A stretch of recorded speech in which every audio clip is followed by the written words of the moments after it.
आज के सेशन में हम कक्षा 10 की गणित के प्रश्नावली 5.2 के सवालों को हल करने वाले हैं। इसके बाकी सवालों को हमने हल कर दिया है। आज का जो हमारा 13वां सवाल है वो दिया हुआ है कि 3 अंकों वाली कितनी संख्याएं 7 से विभाज्य हैं। इस सवाल को हम हल करेंगे।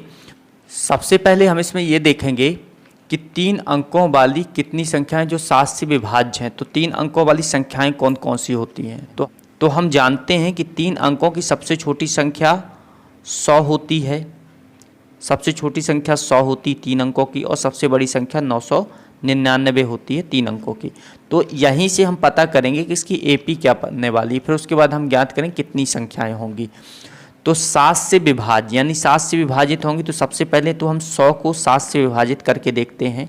तो 100 को जैसे हमने 7 से विभाजित किया तो 7 एकम 7, यहाँ पर 3 आया, 7 चौको 28, यहाँ 2 बच रहा है और ये 2 जो बच रहा है इससे हम इसको घटा देंगे तो बच रहा है 5 का डिफरेंस। 7 से 2 को घटाए 5, इस 5 को इसमें जोड़ देंगे तो हमारे पास 105 पहली एक ऐसी संख्या होगी 100 से ऊपर जो 7 से विभाज्य होगी। तो प्रथम संख्या हमें मिल जाएगी।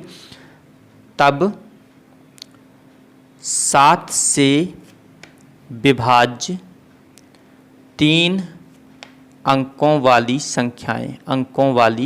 संख्याएं एपी में लिखेंगे कि 7 से विभाज्य जो पहली संख्या है 3 अंक की वो है 105 और आप जानते हैं कि इसमें 7 का डिफरेंस रहेगा तो इसमें जोड़ भी सकते हैं हम। तो 107 हम 105 में हमने 7 को जोड़ा तो 112 आ गया। 7 4 11, 7 5 12, तो 112 आ गया दूसरी संख्या। इसी प्रकार से 7 जोड़ेंगे तो 119 हो जाएगा।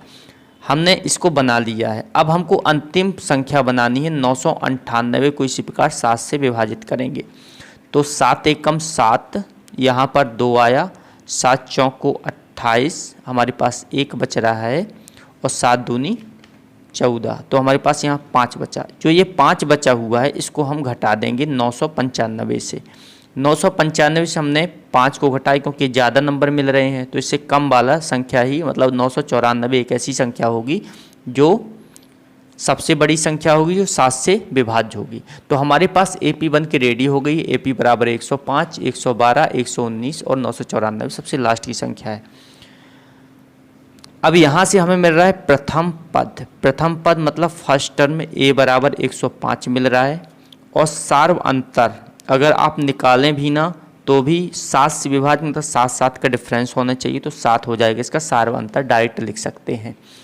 और अंतिम पद जो दिया हुआ है लास्ट टर्म ए एन बराबर 994 मान के चलेंगे। माना एन संख्याएं 7 से विभाज्य होंगी। 3 अंकों वाली एन संख्याएं होंगी जो 7 से विभाज्य होंगी, हमने मान के चला है। तो सीधे हम फार्मूले में रखते हैं ए एन बराबर A plus N minus 1 into D. इसमें पुट करेंगे और मान निकालेंगे। तो इसका जो ए एन का मान दिया हुआ 994 दिया है। ए का मान हमने यहाँ पर पुट किया। ए का मान है 105 धन एन माइनस 1 और डी का मान है 7, 994। इसको पहले यहाँ ट्रांसफ़र कर देंगे तो n माइनस 1 इंटू 7 इक्वल 994। ये 105 धन का है तो ऋण का जाएगा। इसको घटाएंगे से 14 में से 9 घटे 5 घटेगा तो 9 आएगा और यहाँ 8 हो गया और यहाँ 8 हो गया 889। n माइनस 1 गुणे 7 बराबर 889। अब हमें n का मान निकालना है तो n माइनस 1 बराबर, ये गुणा में है तो जाएगा यहाँ भाग में। तो 7 एकम 7, 7 दूनी 14, 7 सत्ते 49, 127 हो गया। n माइनस 1 बराबर 127 तो n बराबर हो जाएगा 127 धन 1 बराबर 128। तो लिख लेंगे अतः 128 संख्याएं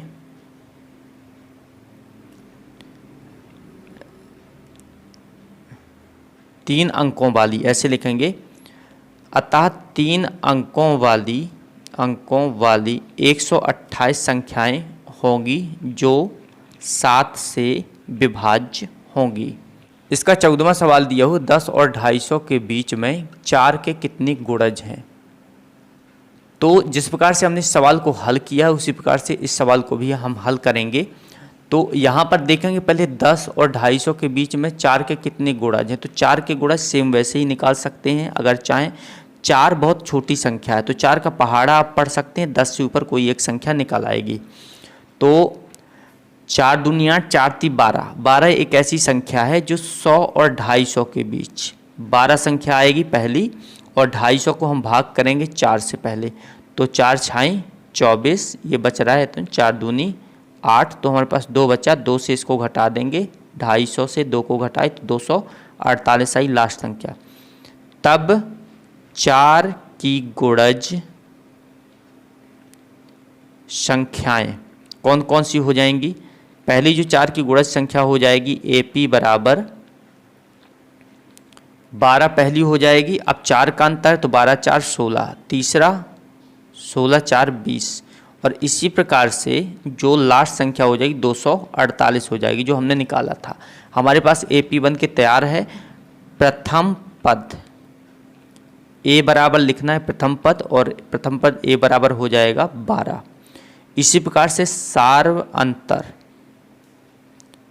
D बराबर हो जाएगा इसका 4, और अंतिम पद AN बराबर हो जाएगा इसका 248।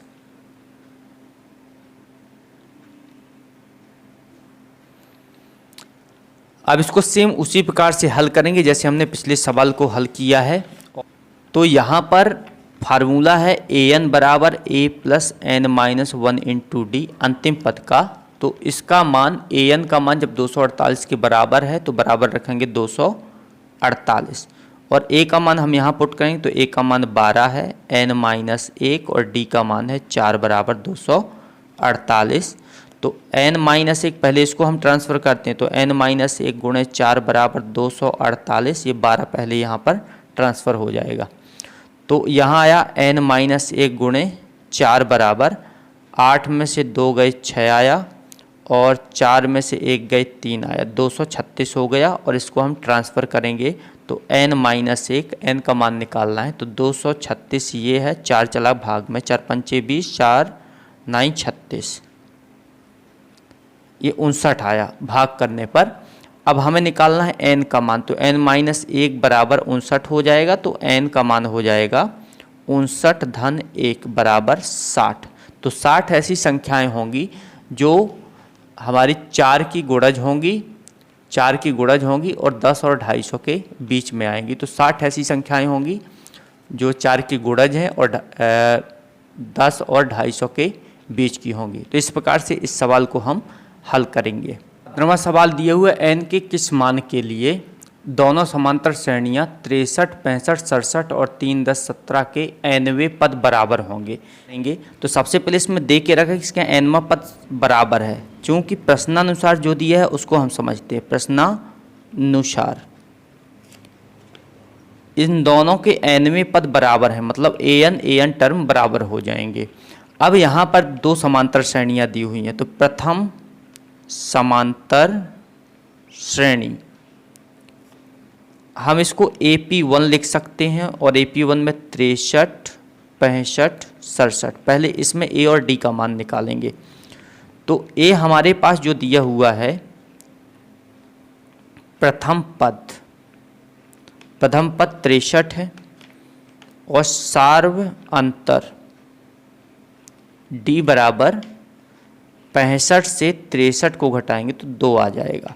अब हमें इसमें क्या करना है कि इसमें फर्स्ट वाली श्रेणी है तो A1 और D1 हमने इसका नाम दे दिया। इसी प्रकार से दूसरी श्रेणी हमें बनाना है, दूसरी समांतर श्रेणी,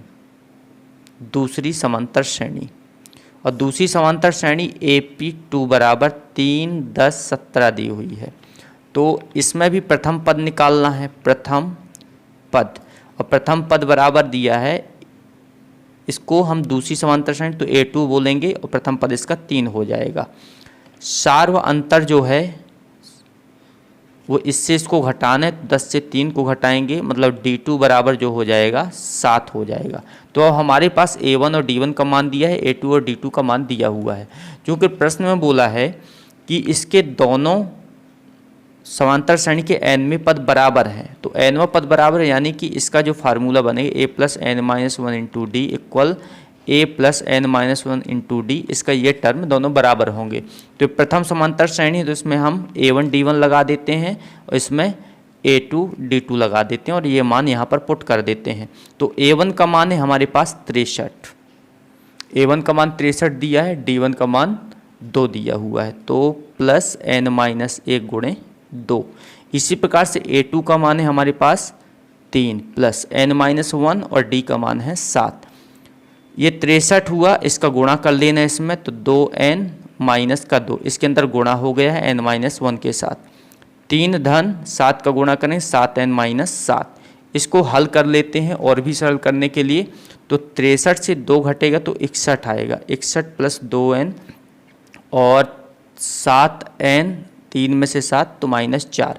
अब इसको अगर ट्रांसफ़र करते तो 2n, ये 7n यहाँ धन का है तो ऋण का आएगा, बराबर माइनस 4 यहाँ है, ये जाएगा इधर, तो 61 प्लस का है तो माइनस में आएगा, तो बनेगा माइनस का 65।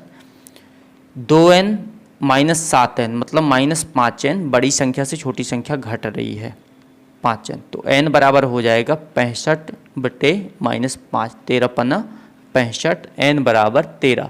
n बराबर 13 आ गया तो दोनों समांतर श्रेणियों में 13 पद होंगे, या इसका आंसर हो जाएगा। तो इस प्रकार से इस सवाल को हल करेंगे। एक बार और आप इसे देख सकते हैं। सबसे पहले हमारे पास दो समांतर श्रेणियां दी हुई हैं। पहली समांतर श्रेणी 63, 65, 67 दी है और दूसरी दी हुई है 3, 10, 17।